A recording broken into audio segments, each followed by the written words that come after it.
الحمد لله نحمده ونستعينه ونستغفره ونؤمن به ونتوكل عليه ونعوذ بالله من شرور أنفسنا ومن سيئات أعمالنا من يهده الله فلا مضل له ومن يضلله فلا هادي له ونشهد أن لا إله إلا الله وحده لا شريك له ونشهد أن سيدنا وحبيبنا ومولانا محمدا عبده ورسوله صلى الله تبارك وتعالى عليه وعلى آله وأصحابه أجمعين وبارك وسلم تسليما كثيرا أما بعد فأعوذ بالله من الشيطان الرجيم بسم الله الرحمن الرحيم وإذا سألك عبادي عني فإني قريب أجيب دعوة الداع إذا دعان وقال تعالى في مقام آخر قل إن كنتم تحبون الله فاتبعوني يحببكم الله ويغفر لكم ذنوبكم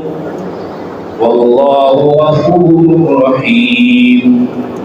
وقال تعالى في مقام آخر لقد كان لكم في رسول الله أسوة حسنة لمن كان يرجو الله واليوم الآخر وذكر الله كثيرا وعن عائشة رضي الله عنها أن النبي صلى الله عليه وسلم إذا خرج من الغائب قال غفرانك وعن أنس رضي الله عنه قال كان النبي صلى الله عليه وسلم إذا خرج من الخلاء قال الحمد لله الذي أذهب عني الأذى وعافاني وفي رواية أن النبي صلى الله عليه وسلم قال الحمد لله الذي أذاقني لذته وأبقى في قوته وأذهب عني أذاه وقال النبي صلى الله عليه وسلم ثلاث من كن فيه آواه الله في كنفه وستر عليه برحمته وأدخله في محبته قيل وما هن يا رسول الله قال من إذا أعطي شكر وإذا قدر غفر وإذا غضب فتر أو كما قال عليه الصلاة والسلام آمنت بالله صدق الله مولانا العظيم وصدق رسوله النبي الكريم ونحن على ذلك لمن الشاهدين والشاكرين والحمد لله رب العالمين